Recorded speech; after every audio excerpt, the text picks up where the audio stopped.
Bonsoir, bonsoir, comment vous allez? Nous espérons que vous allez super bien. Alors ce soir, nous sommes là pour qu'ensemble nous traitons un sujet sur le non-changement. Pourquoi jusque-là, je ne constate toujours pas un grand changement en moi? Alors c'est très simple. Cela se traduit par le manque de prise de décision ferme pour devenir le maître de ta propre destinée.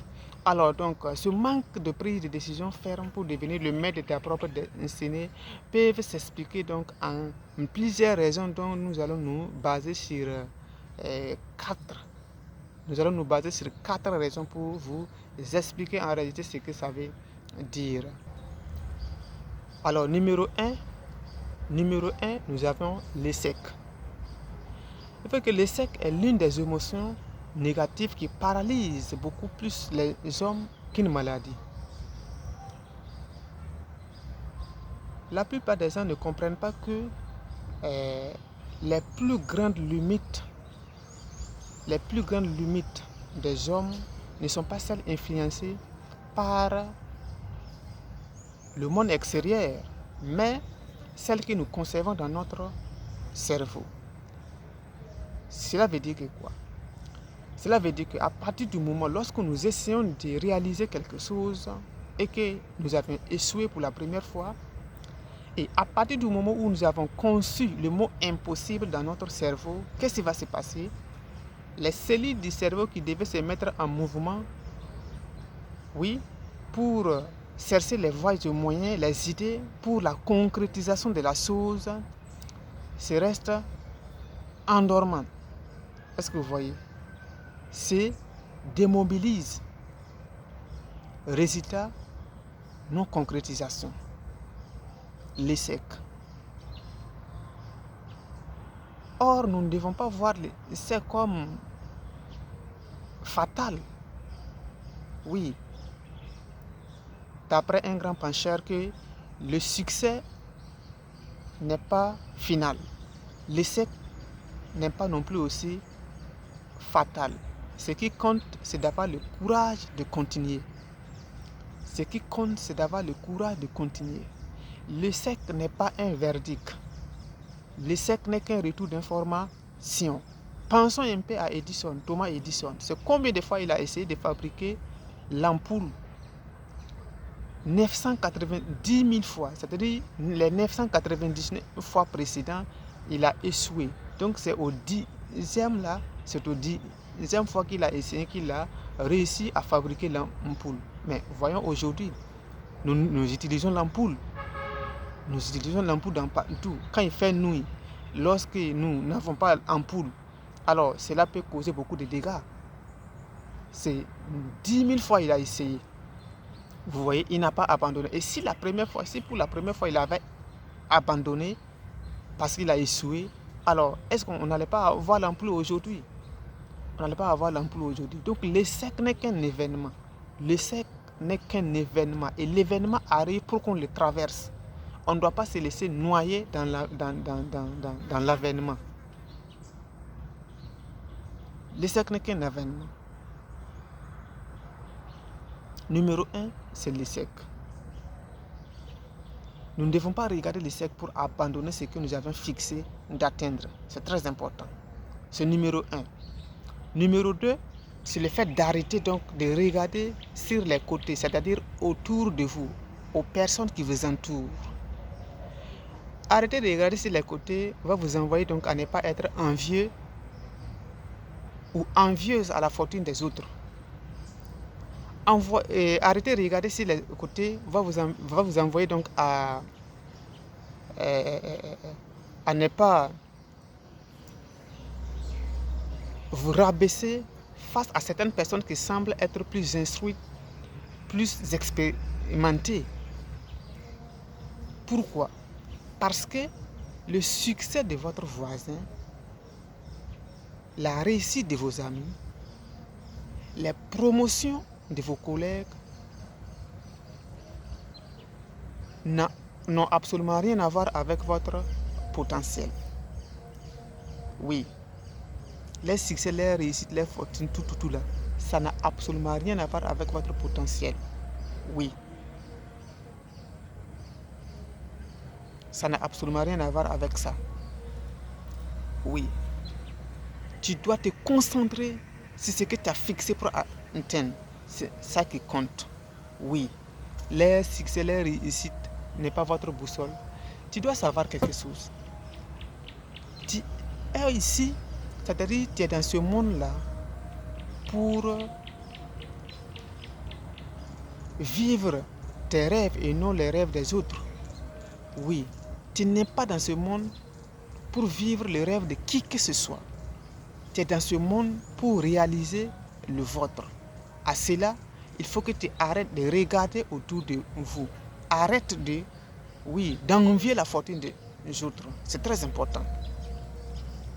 C'est très capital. Oui. Numéro 2, c'est le fait d'arrêter de regarder à côté de vous, autour de vous. Voilà. Arrêtez de regarder autour de vous. De par l'air bien, si je dis autour de vous, c'est-à-dire vos voisins. Voilà. Donc de par l'air bien, leur fortune, oui. Il ne faut pas regarder ça. Il ne faut pas regarder ça. Parce que ça n'a absolument rien à voir avec votre, votre réussite. C'est très important. Merci. La troisième raison, c'est la comparaison. Évitez de comparer à telle personne. Évitez de comparer ton progrès avec une telle personne, avec telle personne. Non. Il faut éviter de comparer ton progrès avec les autres. C'est très dangereux. Pourquoi? Parce que lorsque vous vous mettez à comparer votre progrès avec les autres, vous, de façon automatique, vous déplacez le centre de votre univers vers le monde extérieur. Oui, vous déplacez le centre de votre univers vers le monde extérieur. Et à partir du moment où vos attentes quittent dans votre monde intérieur, alors vos pensées seront dispersées. Conséquence, résultat incohérent. C'est-à-dire, vous faites ça, mais vous n'obtenez pas ça. Vous faites ça, vous n'obtenez pas ça. Voilà pourquoi ici, tu ne vois pas les changements. Et que tu dois prendre une décision ferme. Oui, pour ne plus comparer ton progrès avec les autres. C'est très important. Ne comparez pas votre progrès avec les autres. C'est très capital. Oui. Pourquoi? Oui. Est-ce que vous êtes né au même moment? Vous n'êtes pas né au même moment, n'est-ce pas? Vous n'êtes pas né au même moment. Oui, c'est normal que vous ne possédez pas les choses au même moment. Oui. Et c'est d'ailleurs normal que vous naissez au même moment et vous n'obtenez pas, les choses au même moment. Oui. Chacun doit apprendre à attendre à son tour. Regardez un peu les arbres de la forêt. On peut les planter, ou du moins ils peuvent sortir au même moment. Mais ils ne vont jamais donner leurs fruits au même moment. Chaque arbre attend à sa saison. Si c'est son air de posséder ce qu'il a possédé, alors toi aussi tu dois apprendre à attendre à ton tour. Sinon tu vas te décarcasser pour rien. Tu vas te décarcasser pour rien. Apprends à attendre à ton tour. Cela va t'amener donc à éviter les comparaisons inutiles.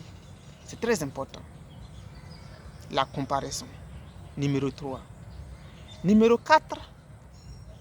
La quatrième raison, c'est quoi? La quatrième raison,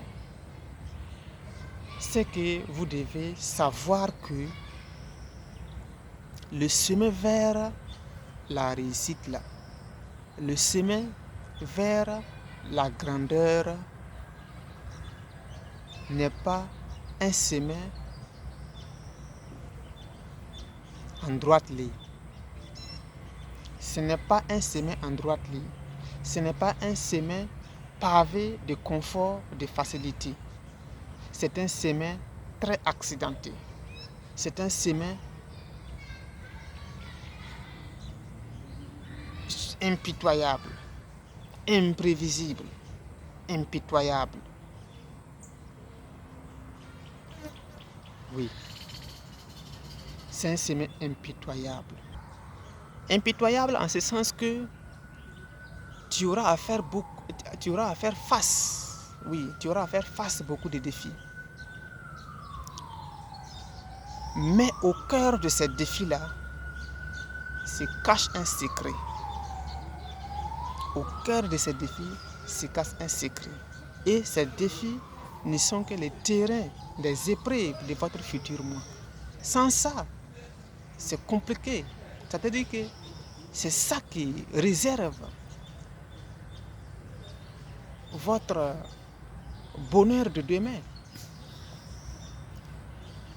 Ça veut dire que sans ça, ce que vous souhaitez là, vous n'aurez pas. Et l'homme ne doit pas souhaiter une vie facile. Non, vous ne devez pas souhaiter une vie facile. Vous devez souhaiter la sens, d'endurer une vie pleine de sens. Une vie vraiment qui a de l'impact, qui a de la signification. C'est ça qui compte. Ne souhaitez pas la vie facile. Il n'y a pas de vie facile. Il n'y a pas de vie facile. Et je vous rappelle que toute personne sur cette planète Terre a une croix qui s'appelle la croix de la destinée à porter. Et c'est lui seul qui doit porter ça. Ce n'est ni son papa, ni sa maman, ni son grand frère ou bien qui que ce soit à l'aider à porter. C'est lui qui doit porter cela. Oui, c'est lui qui doit porter ça. C'est lui seul qui doit porter, voilà, donc cette croix de la destinée.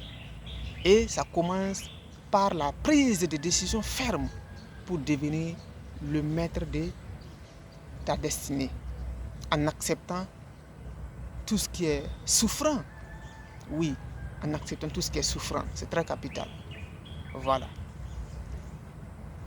Nous devons avoir l'amabilité d'accueillir tout ce que le monde va vous lancer, tout ce que le monde va vous éter. Oui, vous ne devez pas craindre. La seule chose que vous devez retenir ici, c'est que vous n'êtes pas venu au monde pour abandonner, mais pour créer, pour élever. Oui, c'est ça qui compte. Jamais abandonner. Vous devez foncer. Seule la résilience qui va transformer, de vous, de l'homme ordinaire à des hommes extraordinaires. C'est la résilience. Vous ne devez pas regarder les échecs, donc la dureté là, pour abandonner. Vous devez foncer et seule la résilience va vous transformer de l'homme ordinaire en l'homme extraordinaire.